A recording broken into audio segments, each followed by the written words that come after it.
Mr. Speaker, the reality we recognise on UWO1 in today's debate is that the policy of being tough on drugs in Western liberal democracies has spectacularly failed, Mr. Speaker. We think drug use and sale, where it is concentrated in particular communities, has continued to get worse and worse despite the best efforts of right-wing governments to crack down on that drug use. We think we cannot realistically arrest the majority of people who use and sell drugs in their communities. What we think we need on the affirmative team is a top-down approach to drug policy, and that requires police to turn a blind eye to drug use and drug sale in these communities. So what do we propose today on the affirmative? We were going to place this motion to the United States, but we know how Chris Bissett feels about that. So we're going to place this debate to the context of Western liberal democracies. We need to turn a blind eye to particular communities where they know drug use and selling of drugs is particularly prevalent. We're talking about ghettoized communities in the United States. We're talking about Longreach in Western Australia. We're talking about King's Cross in Sydney, Mr. Speaker.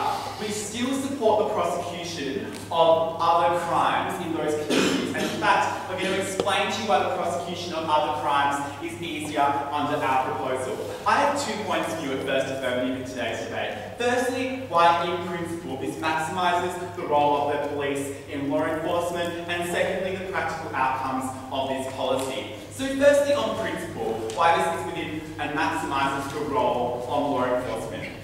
We're going to recognise right at the start of this debate, Mr. Speaker, that realistically, we think in principle drug use and sale should be legal in these communities. That's obviously not the debate, Mr. Speaker, but it's important to establish at the outset. We think we would be much better able to minimise the harms of drugs which exist in these communities if drugs were decriminalised or legalised. That's why we see things like safe injecting rooms in King's Cross. That's also why many police unions or former police members have called for for drugs to be decriminalised, right? We think in general a tough on crime approach to drugs is not pursued because it's right or because it works, but because it is politically palatable. And we don't think we should be able to, we don't think we should be pursuing policy just because it sells at elections in today's debate, right? The second point to make under this principle, Mr. Speaker, is to recognise that the police have limited resources. And we think, given the limited resources of police, they have an obligation to maximise those resources and prosecute the most damaging crimes. Why can't they do that through a policy of prosecuting drug use and sale in those communities? We recognise on the affirmative team in today's debate that drug crime inherently is incredibly difficult to prove, right? It's not like people who sell and use drugs in these communities do it really obviously and so the police can really do it. The police can easily arrest them. They do it mainly in the private sphere. They have advanced systems of operations to hide the fact that they are using and selling drugs. That's why we see it is so difficult to stamp drugs out of these communities. We also think members of these communities are particularly unwilling to give evidence. They typically have a terrible relationship with the police. And Ilan is going to explain to the second speaker why we think our relationship with the police gets much better under our proposal, right? We think necessarily people implicate themselves when they are approached about drug crimes, so they are unwilling to talk to police. But also because of the power that drug dealers have in these communities means people are unwilling to turn evidence against them for what they perceive as a minor crime like drug use or drug selling. We think it's only in major crimes like murder are they willing to turn state's evidence. We think they're more likely to do that under our proposal, as I will explain in my second point. We also think it's incredibly difficult for police to infiltrate these communities because they are such close communities. So we can see policies of like undercover cops trying to operate in these communities and break them down, just being spectacularly successful in countries like the United States and Australia. So secondly, what are the practical outcomes of these policies? Firstly and most importantly, Mr. Speaker, we think we maximise limited resources. Like, the negative team has to acknowledge in today's debate that police will always have limited resources, but in particular, there will always be limited resources for these specific communities. Because it's not like governments typically win or lose elections based on how these communities vote, Mr. Speaker. We think in the context of the United States, very few members of the community probably even vote at all, Mr.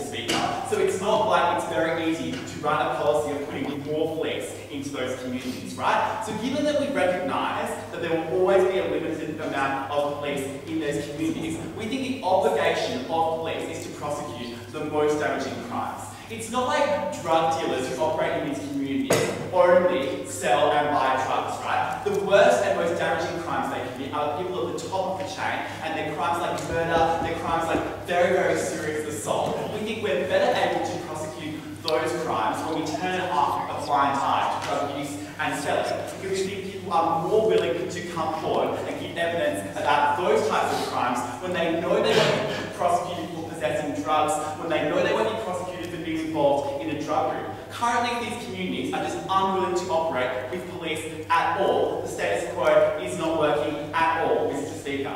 We also think that this policy allows police to adopt a top-down approach to these communities. Because let's be very clear, Mr. Speaker, the people who sit at the top of drug cartels, the people who run the show when it comes to drugs in countries like the United States, countries like Australia, do not live in these communities, Mr. Speaker. They use the millions of dollars they get from selling drugs to buy really expensive houses in central Sydney or central New York, right? They don't really give a shit about the people who live in these communities and consume their drugs, Mr. Speaker. We think we're better able to go after them, the drug lords, if we adopt a policy of turning a blind eye to the poor black people who we currently prosecute, when we really think that it's completely principally unjustified and practically does nothing in today's debate. We think currently there is a political incentive to persecute that poor black person rather than the person who lives in an apartment in central New York or central Sydney. We think that is unacceptable in today's debate and simply doesn't work to seriously combat drugs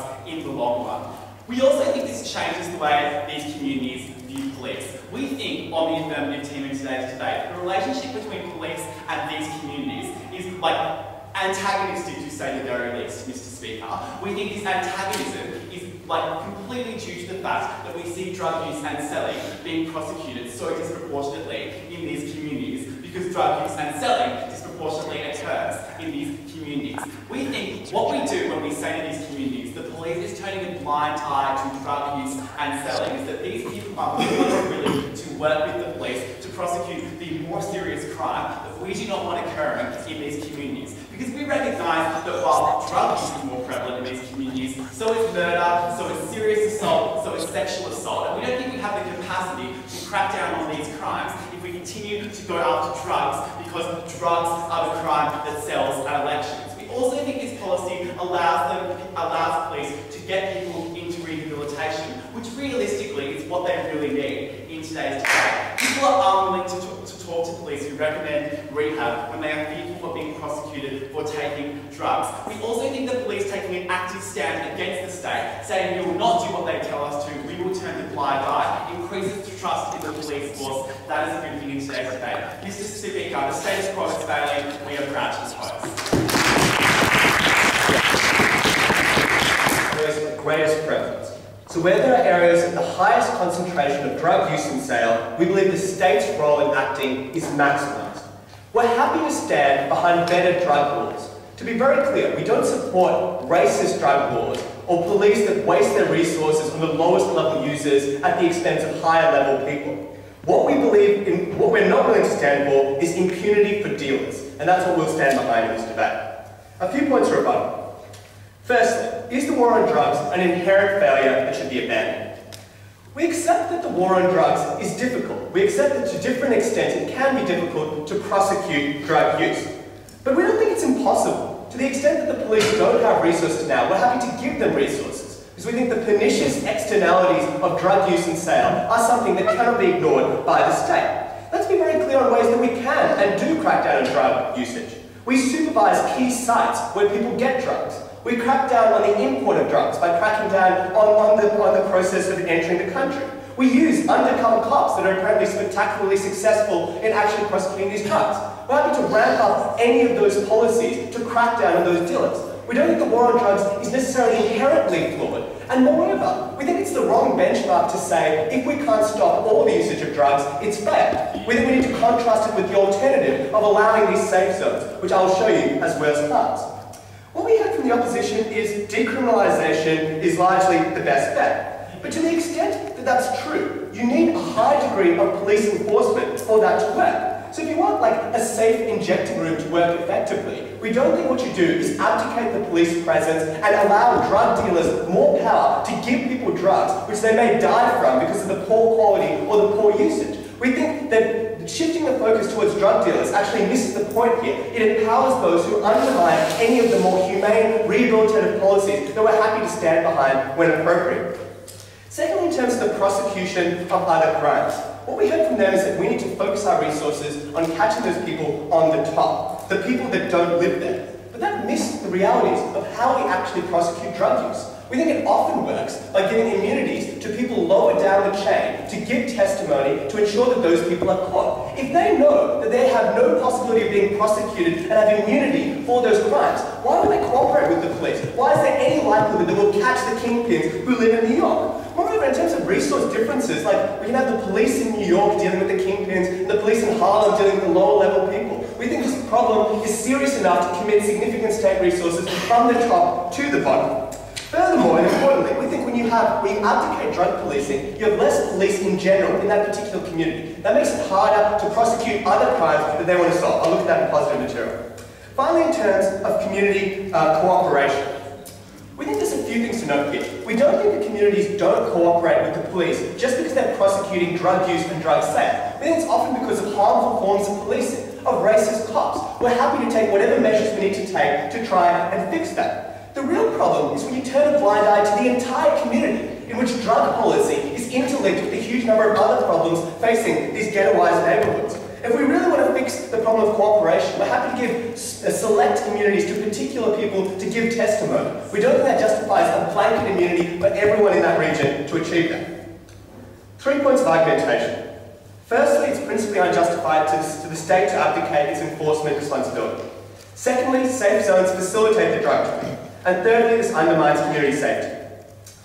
In terms of why it's principally unjustified for the state to abdicate its responsibility here, the first reason for this is that the drug trade has pernicious implications for the state. We think there are inherent health risks to the individual, which aren't necessarily just about the way in which a particular drug is used, but often the drug itself. We think using heroin, using MDMA has massive implications for the individual, which aren't predictable and have significant consequences. We think those harms are made much worse in a context where the ease of access is much higher, where it's much easier for a larger group of people to use these drugs. We think that has terrible consequences in terms of exposing them to these inherent risks at a much higher degree. So the second problem for the state is the risks of crime associated with this. We think you're empowering criminal networks here to profit and to have no risk of being caught in these particular areas. We think this strengthens all of their operations and the state can't ignore this.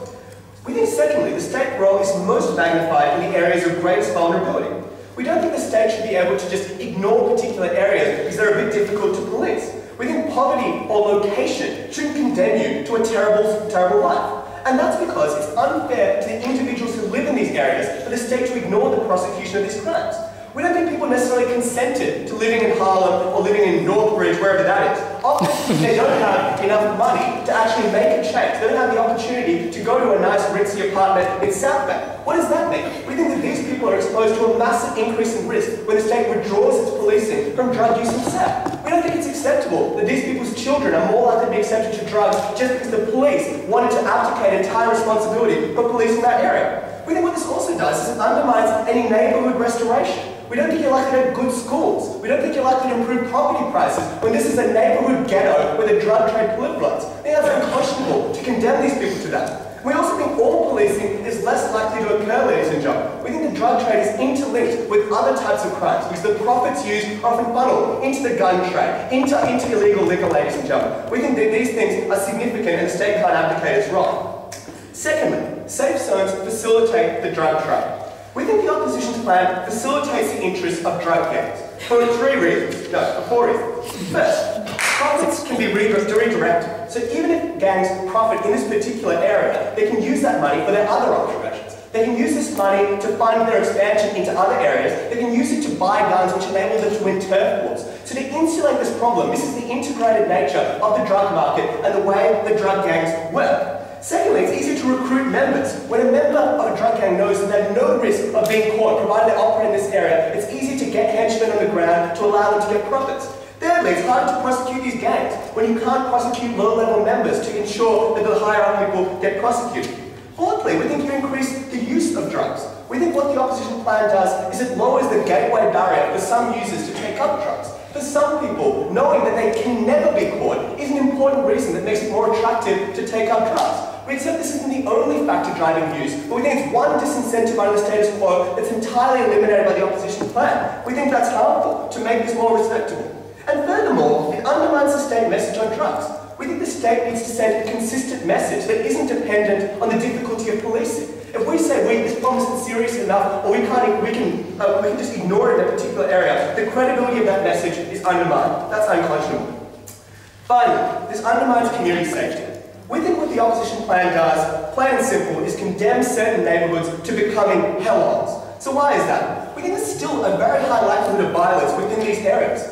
Drug gangs are still going to be competing for market share within this new drug bubble, right? So what that means is that these groups are going to be competing for profits with the associated violence that comes with that. They're trying to increase their turf, they're trying to increase their profits, and increase their users. But in this kind of instance, there isn't sufficient policing to deter them from that. So this gives them an open platform for these groups to fight for profits. We think that's extremely harmful. That's terrible for these communities, ladies and gentlemen. This was the myth that was in the light. The drug gangs would just stop fighting. It was never true. So ultimately, ladies and gentlemen, the state could never abdicate its responsibility to the areas which most needed support. But we also thought it was unconscionable to empower drug gangs if they really cared about helping the best interests of users. That's why we opposed it.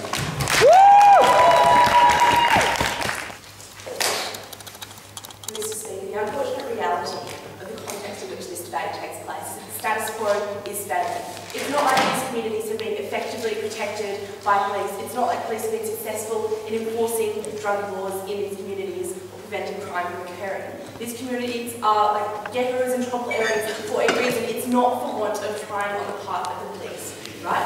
So the negative team's argument, or the negative team's idea that the police should focus their efforts in areas of the highest prevalence is predicated on the idea that that will actually be effective, and we on the affirmative team are happy to stand for policy that is effective and targeted in ways to ensure that we do the best possible with the resources we have.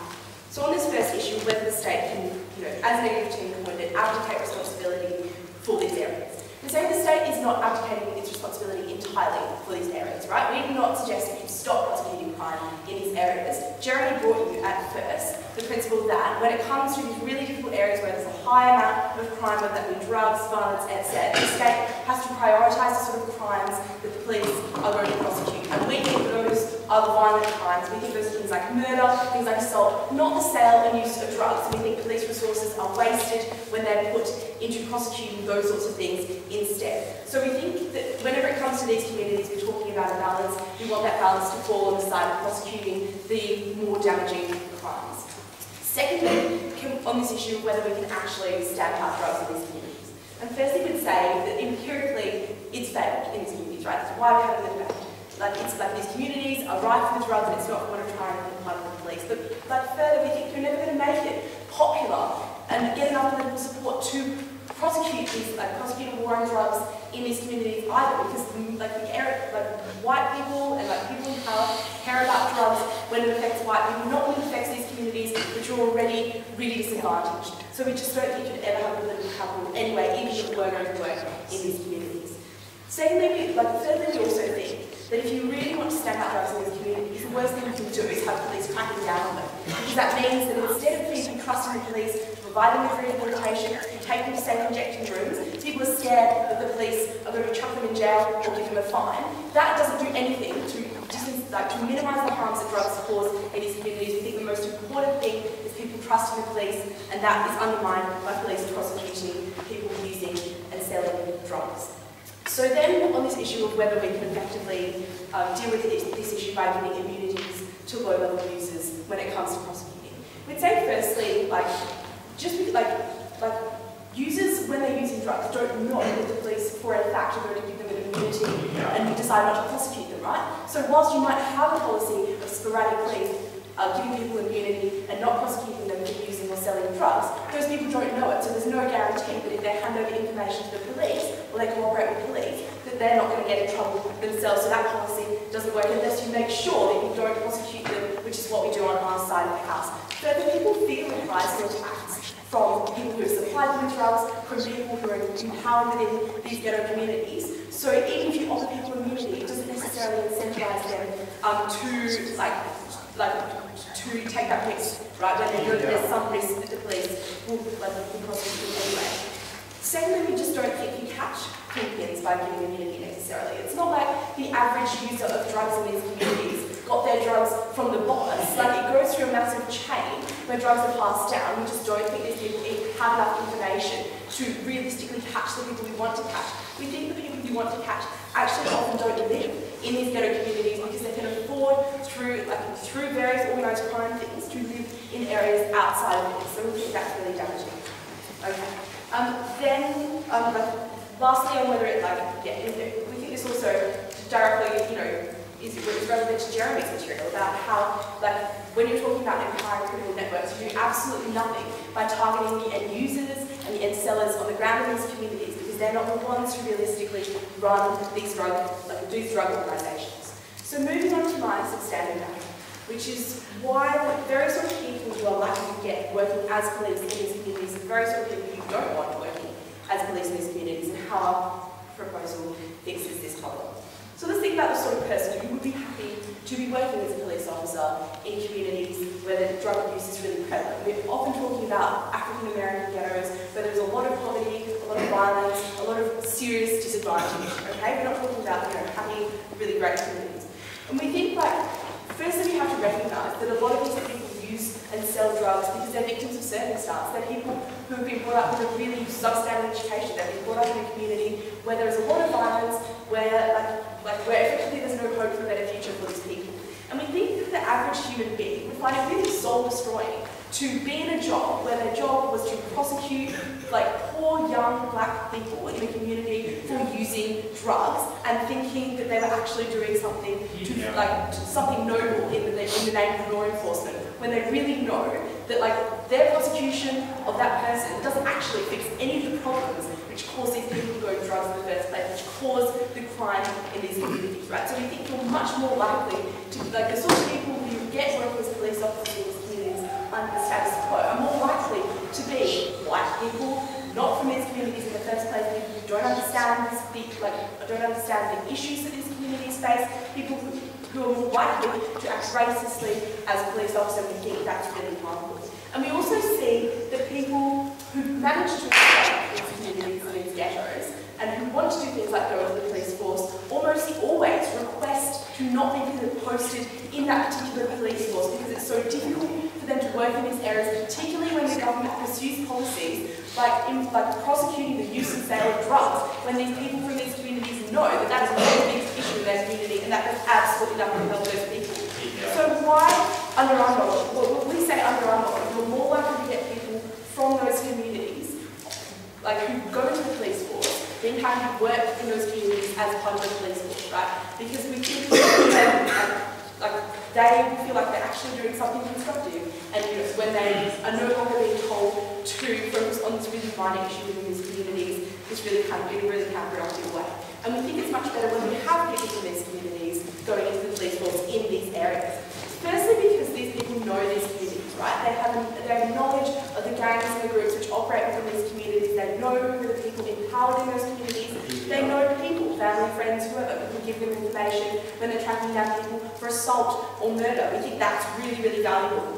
Secondly, we think there's an individual level of trust that people within these communities have for those police officers because they're their families and friends who are helping protect their communities. It's not someone from the outside who doesn't understand their plight who's more likely to act in a more racist way.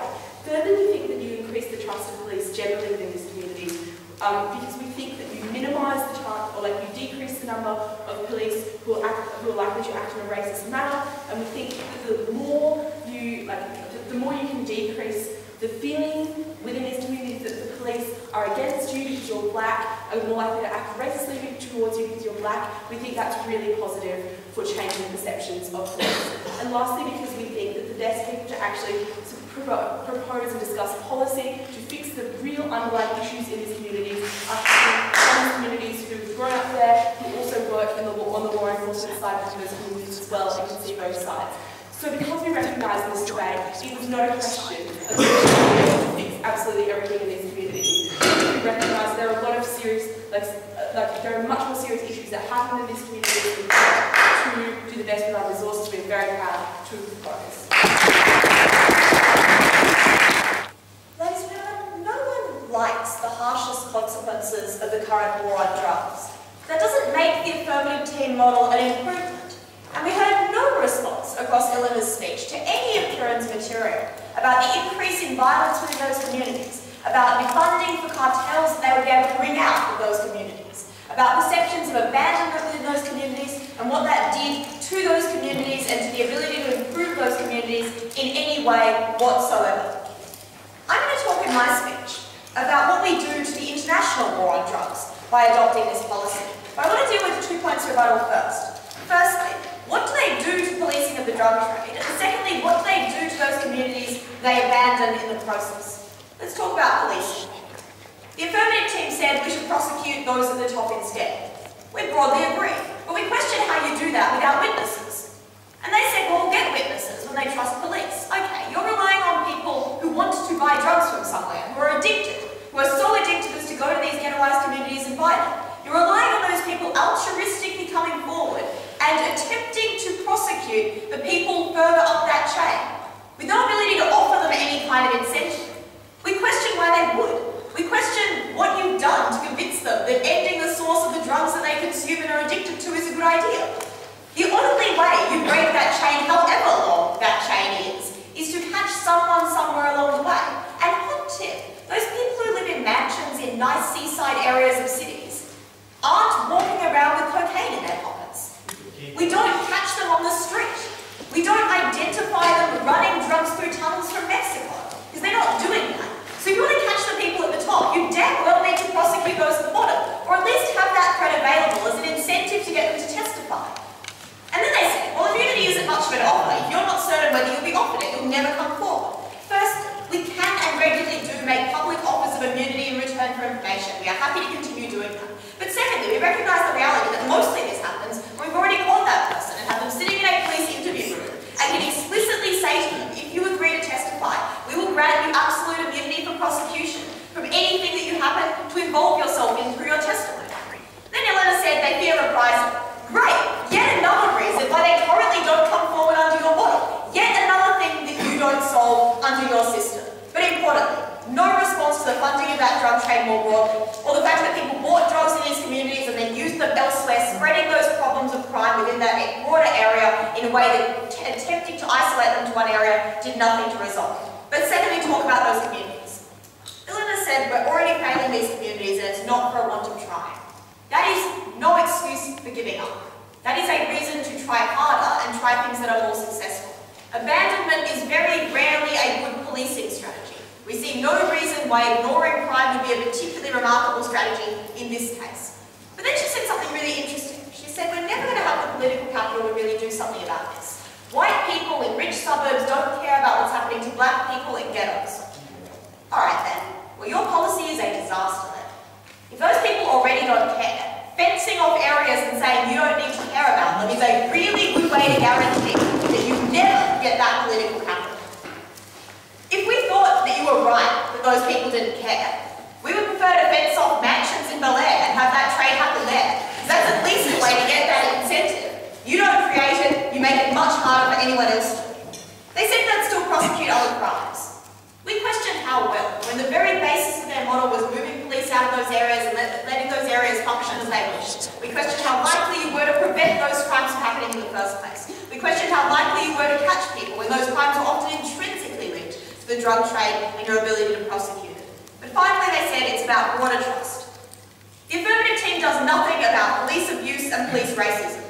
Rather, they create the perception that police don't care about these communities and that nothing that can happen in those communities will incentivize the police to get involved. Eleanor's bizarre material about police recruitment fell very firmly into that basket. We see no reason why abandoning communities will increase our ability to recruit from them or make it more likely that we can use them in any useful way when we do recruit them. But most importantly, again, no response to the increase in violence that Kieran told you about. No response to the increase in other crime that was linked to this through drug cartels. We don't think they solve anything within these communities. Rather, we think they abandon them in highly problematic ways that we're not okay to stand by in this debate. Let's secondly talk about international consensus for the war on drugs in my positive material. The real drug trade is not catching low-level suppliers in Baltimore. We accept that. We think that's a part of it. It's certainly a part of catching those higher up. But the best way to end that trade is when the flow of drugs into Western liberal democracies, because most of them aren't produced there. But ending that international flow requires convincing governments around the world. The governments, by the way, that in many ways have a lot to gain from legalising the drug trade.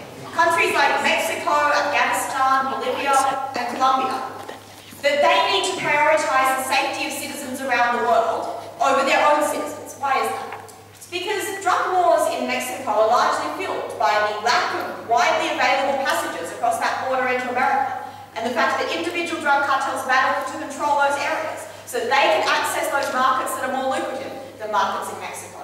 The fastest way for Mexico to end the war on drugs would be to stop policing the Mexican border. Would substantially reduce the violence. The same is true for Colombia. The same is true for Afghanistan. So how do we convince them now to do anything about it? We tell them that it's important to sacrifice that temporary security. We tell them that giving up on drug crime is a way to increase violence rather than a way to decrease it. We tell them that it is impossible to form truces with those groups and that attempting to do so would only lead to an increase in violence. What does the affirmative team do? The affirmative team explicitly comes out and says that the most successful possible policy is a truce. The most successful way to end violence in a community affected by drug crime is to give up. If they think Mexico's government isn't listening to that, then they're wrong. If they think governments around the world don't listen to that message and consider the applications of that to their entire countries, they're wrong. If they think you can build consensus on doing things that are hard to do, that really cost countries when they try and do them, they're wrong. The only way to get those countries to take the war on drugs seriously is to tell them it's worthwhile, is to tell them that there's a way to end it, is to tell them that giving up is giving up, not just a new clever strategy in the war on drugs. And that's how you solve international trade of those drugs. I want to finish this speech by saying this. At the start of his speech, Jeremy admitted that what the affirmative team really wanted in this debate was to legalise drugs. They really wanted to give up on that war entirely. Their halfway policy is not the same thing. It maintains a dependence on illegal drug cartels, which funds drug cartels and drug trade around that entire country, as well as other illegal behaviour outside of their designated ghettos in low-income areas. And it continues the broad social disenfranchisement of drug users. It doesn't reduce any of the backlash to those individuals or any of the suffering that they experience in society. So it was only a pale shadow of the benefits they really wanted in this debate. It wasn't good enough. There might be a debate to have about legalising drugs and ending the war on drugs. But that debate does not exist in excluding that to small areas of communities and sacrificing the people within them to those problems that you do nothing to solve, while continuing the dominance of cartels. We're left here to stand against that.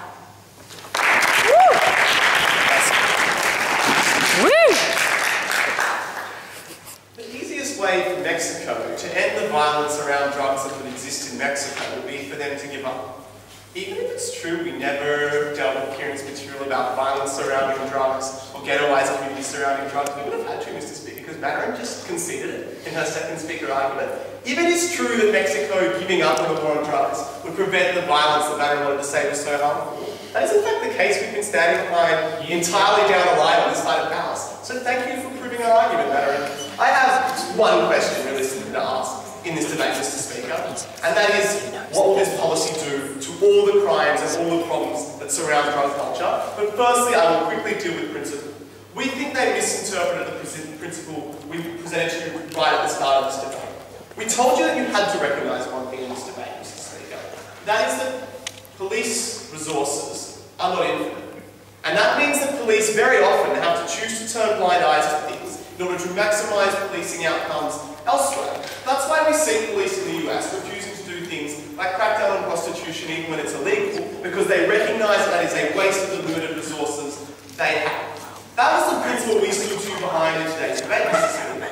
We told you we were going to prove that these resources could be better used to prosecute the things surrounding drugs in these communities as opposed to prosecuting drugs in the communities themselves. They never really responded to that principle in today's debate, Mr. Speaker. So given that, why do we think, therefore, we fix all the problems that Madarin wanted to say we didn't respond to? What I'm going to do now is break these problems up into all sorts of different categories. The first category I'm going to deal with is drug crime, such as things like murder and theft that cartels commit around this crime. We gave you two reasons why our policy did, in fact, stop the very sort of things they wanted to talk about. The first was relationships with police. They never once down the bench denied that relationships with the police were important. They just said that, as Kieran said, that it's like, well, those are problems of police officers being racist, those are problems of police officers dealing with this material. We think it was really weird that Banner therefore gave a very dismissive response to dealing with this material. Because what dealing with this material was that the status quo as it exists incentivizes racist police officers, or at least bad police officers existing in the community.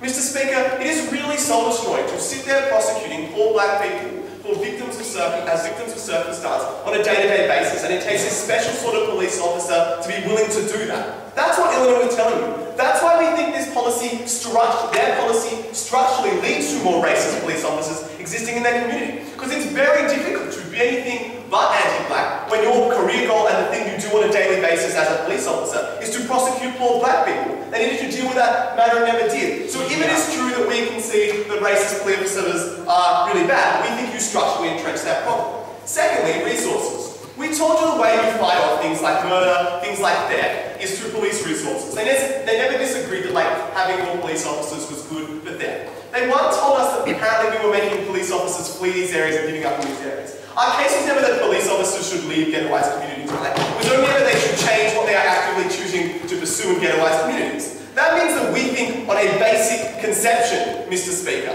we have more police officers and more resources because we are not using to prosecute the selling or purchasing of drugs. We have more police officers to do things like get involved in investigations about drug violence and things that surround drugs.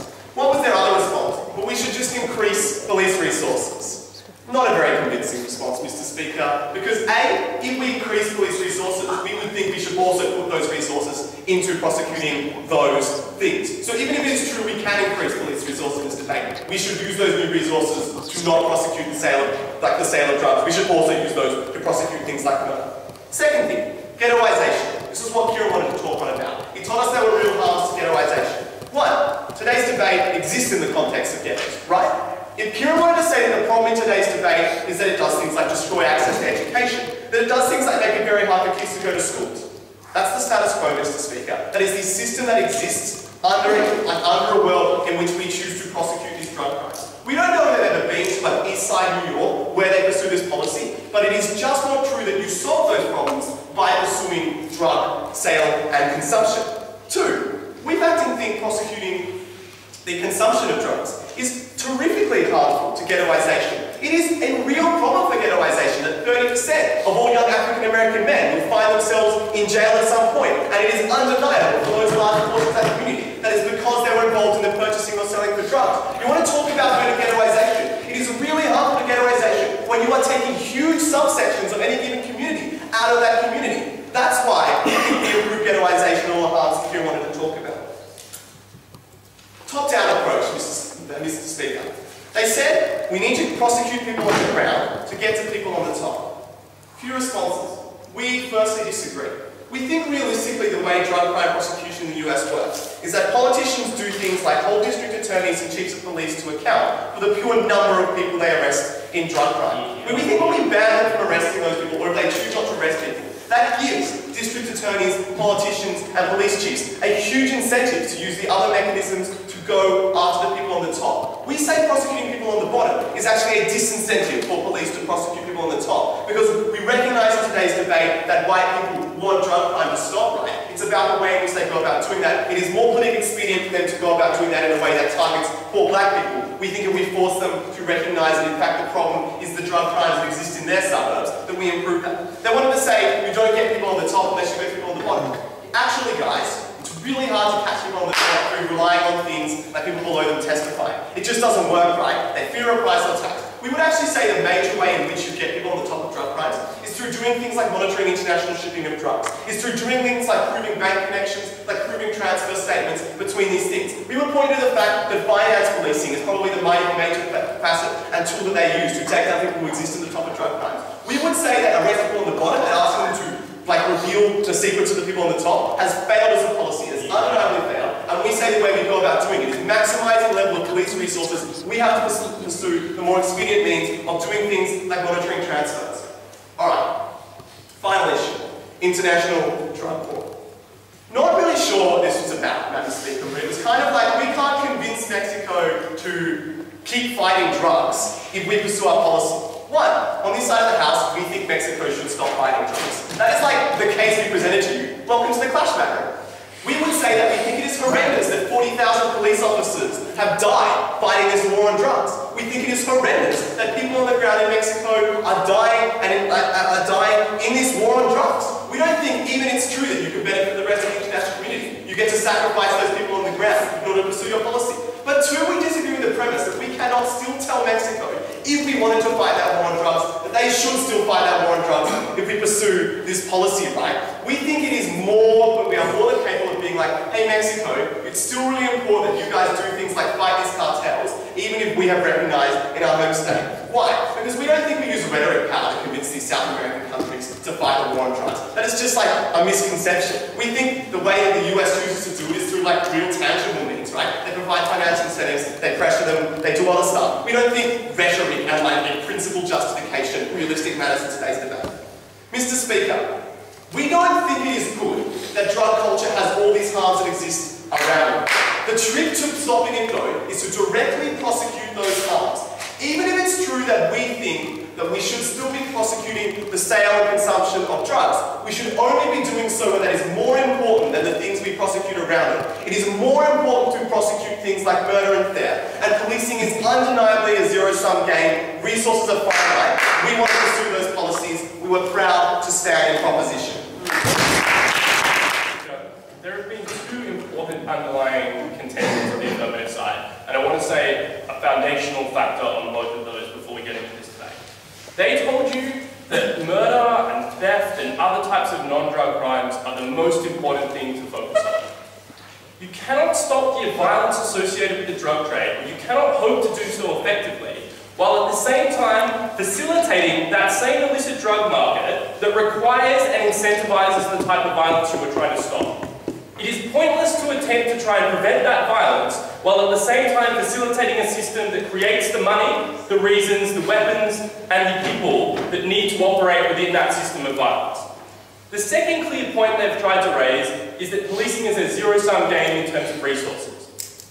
It seems inconsistent on one level to say that the war on drugs and the tough-on-crime rhetoric justifies the type of political response that doesn't deliver more resources, that doesn't deliver the types of police additions that you want. We're happy on the negative side to direct those types of resources and direct that rhetoric towards increasing the amount of police. We don't think this is a policy that necessarily increases the efficiency of policing. We don't think it's a policy that gets police, more of them at least, to the directions that they thought it would.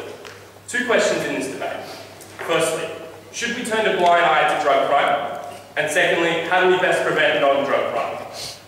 Firstly, principally, drug use has pernicious consequences. We told you this right from the beginning. It destroys the lives of the people who use them, it empowers the crime gangs around them, and it increases the violence throughout communities. The affirmative side recognised this. They recognised it when their rhetoric conceded that it destroyed poor communities and was underlying a culture of gang violence and disempowerment within those communities. We think that inherent fact remains, regardless of the way in which you go about policing it. And we thought that there needed to be some intervention from the state in preventing that type of harm. But to the extent that this point transitioned to being purely a practical point, we asked the question, can drug crime be policed effectively? We think it's made worse when you increase the amount of profit that the people who exist in that drug market are. By reducing the barriers for customers to enter that market, by reducing the barriers that those individuals have, by allowing them to profit excessively from their monopoly over the areas in which you tolerate this crime, you increase the likelihood that they're able to make more money off it without incurring the costs of enforcement.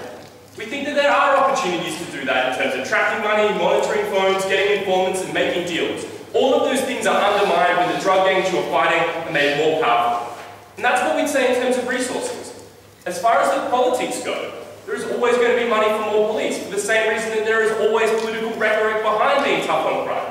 But often, police funding and direction is controlled on a local level. And often within those local government areas, these minorities represent a large stake of those particular jurisdictions. So to suggest that there's no money for policing in black communities misunderstands the political level of government at which policing is dedicated. Often black communities, to a large extent, politically control the allocation of police within those minority communities. We don't think it's a case that policing is done from the White House, and that's the only place in which they choose to divvy up the numbers between the South and the East, Mr. Speaker. But we also think that dropping crime rates artificially by removing certain types of crime is a very poor way to ensure that there is a political justification for allocating that money to the areas where they need it most, because we think that's the way that that rhetoric goes. But just remember, the affirmative side makes it worse, because in a comparison between a competitive race between police and drug gangs, making the drug gangs richer already makes it harder for the police to catch up. So any advantages you get are underpinned by the fact that there is more money flowing to the other team in the game, Mr. Speaker. Ilana told you that this will get better police. I have 3 responses to Ilana's material from second. The first response is that those police who go into work in those communities will be less empowered to break the cycle of drug use amongst members of that community. They won't be able to provide the circuit breaker that says go and seek rehabilitation. They won't be able to provide that intervention that people need to make it wrong. Instead, those people will exist homeless within these dedicated areas of drug use in which they can access it easily, it's provided to them, it's marketed to them, and there's every incentive to keep them there. We think that is a world in which you're not able to help those people break that cycle. Second response, you're less able to crack down on the ringleaders, and an inability to crack down on the people you think are destroying your community is a major disincentive to being a police officer in that area. Thirdly, we have made other reforms to attract police, namely affirmative action, getting rid of racial profiling, and we wouldn't be prepared to put people in jail for 10 years for possessing drugs, and we think those types of reform will attract those people. Let's be clear at the end of this thing. For 3 important stakeholders, this policy makes the situation worse. For drug users, it removes the circuit breaker that provides effective rehabilitation. It ensures that the neighbourhoods in which people grow up are associated with drugs. They're told that drugs are normal, and the capacity to raise those neighbourhoods up and change that norm is made harder when you cement them as being that area. For drug dealers, it incentivises violence to ensure they have the monopoly of the only legal area where it's most profitable to sell drugs, and it provides them immunity from prosecution for those charges. And for drug lords, the ones who live outside of these communities, it makes them sure they have more profits, and it lessens the pressure on their smuggling operations because you want to make them richer and decrease the pressure for the war on drugs more globally. And that's why we think that that policy is fundamentally the wrong way to approach drug crime. What about non-drug crime, Madam Speaker and Mr. Speaker? How do we best prevent that type of non-drug crime? Firstly, detection. Secondly, arrest. And thirdly, at the point of prosecution. On detection rather, to start from the beginning. We think that you need informants, you need people who are exposed to that type of conduct. The problem with the affirmatives policy is they reduce the need for those higher-ups to be involved in the actual trade of those drugs. You remove them from the operations of that gang because it's less important that they control those people. It's less important to have oversight because the risk of detection goes down. The risk of those people providing information to the police goes down because the police lose their weapon to bargain with them. That increases the difference between those higher-ups and the type of crime that's going on the first level. But to some extent, in order to turn a blind eye to drug use, in order to ensure that the drug use moves to those dedicated areas, you are going to have to ensure there's a minimal police presence. You are going to have to ensure that the customers feel like that law is not a trick. You are going to have to ensure they have, to some extent, less police presence there so they feel like they can purchase those drugs with immunity. That's the only way in which you're ever going to be able to set up those communities and have that type of attitude. Secondly, on arrest. We think that the political will diminishes when you write off certain areas. You say that the drug problem is there. That lessens the incentive to start raiding apartments in New York. We also think that when you put the push for particular crime allocations is linked to crime stats, as I said. When you lower those arrest stats, you lower the incentive to put police there. If you're concerned, as they were at Third, about changing the activities of district attorneys and police officers, we said that you can change the way they measure stats. You can force them to have incentives that aren't linked to the type of overall drug arrest that they wanted. We think that this policy itself requires a change in their incentive structure. We'd be happy to change it in a far less radical way. Thirdly, and most importantly, getting prosecutions. People are not more likely to give evidence under their policy because the disincentives for testifying remain. There is still a threat of violence and backlash. What they change, for the majority of people who have important evidence to give, that is people who are involved in the conspiracies and involved in the violence, you take away the only incentive we ever had to get them to testify. And that was a guaranteed immunity traded for information and testimony. You don't have that message against the majority of those people. To the extent that the citizens that you want to testify about the random drug crime that happened to happen, or the non-drug violence that happened to happen around their community or that they saw out their window, we think if they're so opposed to violence, they testify against those violent crimes, and they just wouldn't testify against the possession charges. We think that often drug crime is the only proxy available because it's far easier to prove drug possession. It's far easier to prove a drug like conspiracy than it is to prove a murder conspiracy. We think sometimes that's the only way to get them off the streets. Because we think this policy is bad for the drug problem, and because we don't think it does anything to improve non-drug crime enforcement. That's why we oppose.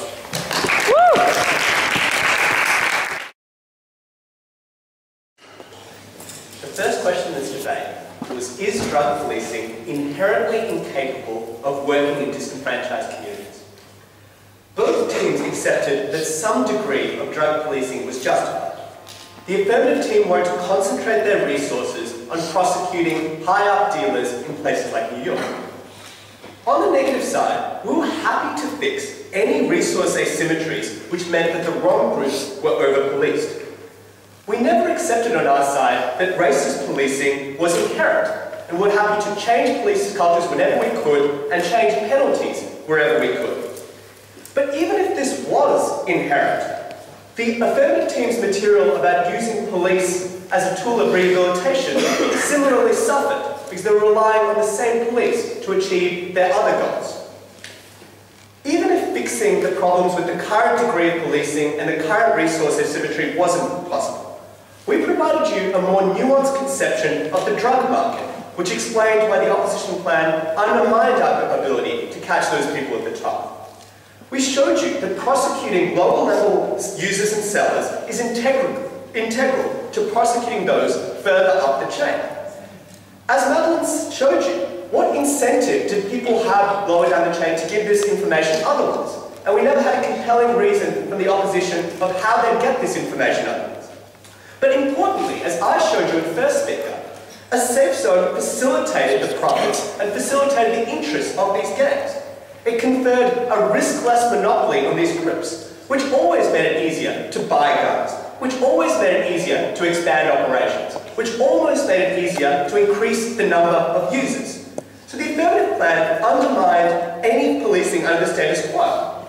And as I showed you from the start of this debate, the opposition plan operated under the wrong benchmark of success. It wasn't our burden to show that the drug war would work perfectly in all cases to stop all drugs, but rather that the opposition plan made everything in the status quo much worse. So let's turn now to that second issue. Are the best interests of these disadvantaged communities served through these safe zones? I opened our case with the clear principle. In the areas of greatest vulnerability, where there's the highest degree of drug crime and other associated crime, it is most important for the state to act, at least justified to abdicate its responsibility. We showed you that the affirmative plan condemned ghettoized neighbourhoods to worse problems than in the status quo. And Kirkby was wrong on this point. Things could get worse in these communities, and we showed you consequences from their plan that were never acceptable. So let's look at those consequences. We showed you how this policy facilitates crime and violence within these areas. And this is why the affirmative side was misguided in relying on the continued policing of other crimes within these regions, when their plan massively increased the risk of a violent turf war, massively increased the risk of gang warfare. And it was on this point that Kirkby misinterpreted Madeline's material. There was always a difference between legalising drugs in a small area and legalising drugs in an entire nation. And we showed you that the incentive that would be pushed by their plan would be perverse and would be harmful. But the second important implication was to drug users. As I showed you, drugs have inherent harms, and the state should never lower the gateway to make it easier for people to access these products, which has made the consequences. But thirdly, and very importantly, we showed you that neighbourhood restoration is undermined. We were never happy to live with ghettoization forever. We showed you crashing property values and making it more difficult to access good schools was a pernicious consequence of the opposition plan. We couldn't ignore this consequence when the residents of that place did not consent to that degree of deprivation, and those were major harms that didn't get a sufficient response. Ultimately, this debate was a comparison. Even if the drug war wasn't perfect, it is better than condemning these areas to become violent hellholes with no prospect of improvement. That's why we oppose.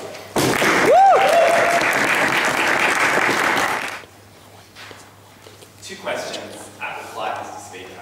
Firstly, why does the state and the police have a principal obligation to maximise the police's capacity to prosecute crime? Secondly, what are the practical outcomes of this policy for communities? So firstly, on principle. We told you very clearly at the start of this debate that realistically, we believed that drug use and drug selling should be legalised in these communities. We told you that we will be better able to minimise the harms of drug use in particular under a decriminalised system. And therefore, realistically, it was principally not justified to expect police to prosecute that crime. What we also told you is that police resources in these communities were limited. I told you at first why drug crime in particular is difficult to prove. And those reasons, like particular communities being unwilling to give evidence because they would implicate themselves, the power of drug dealers in these communities, and the difficulty of police infiltrating communities were borne out by the failure of the status quo. What did we hear from the negative team? They told us that police have an obligation to target resources where they are most needed, that drugs harm the individual and that the state should not empower criminal networks, and that we should do this thing where we offer immunities, as if that was not something we were trying to do at the moment and clearly was not working. We responded on the affirmative team by proving that the status quo had failed. We told you at second how immunities don't work because you don't know that you're going to receive immunity from a police officer when you come forward, and because these people just generally have an antagonistic relationship with the police. That was not responded to by the negative team. We told you that to the extent that the negative team wanted to give these police more resources, those resources should be used in the most effective manner. Which brings us to the second question about the impact of this policy on communities. We told you that police have an obligation in today's debate to maximise resources, and that not only drug crime is particularly relevant to these communities, but also other important crime. Crime like murder, crime like rape, crimes like assault. And that it was more important that we prosecute those sort of crimes than drug-related crimes. We told you that policing was fundamentally a zero-sum game. We also told you that we need a top-down approach. And we told you that when people fear for their lives, they will come forward and testify against drug dealers under a system where they're not fearful of being thrown in jail themselves, and that those drug dealers typically do not live in those communities. We told you it changes the way those communities view police. Eleanor told you that it changes the kind of people who would be willing to go into those communities, as they won't have to arrest people for crimes they think should not be crimes in the first place. What did we hear from the negative team? They said this policy puts more money into cartels. They told us to send the message people have given up on these communities. They told you it would facilitate the international drug trade. For a lot of the debate, the negative team's analysis was relying on misrepresenting our policy as pulling out of these communities entirely. We were never happy to give up on any other type of crime in these communities. We just thought that the police should turn around to drug crime. That was a convenient mischaracterization from the negative team. But more importantly, we told you that policing is a zero-sum game. We told you that finance policing is the main way we stop international drug crime. But we told you in terms of crime in these communities, it was more important we prosecute rape, assault, and violence, and that it would be easy to prosecute this type of crime if people did not fear being prosecuted under drug laws. In terms of the international drug trade, we told you that Mexico should probably legalise drug, but rhetoric was not the main factor in what these countries pursue in their terms of their drug policy. Mr. Speaker, we proved to you that the status quo has failed. We proved that police have an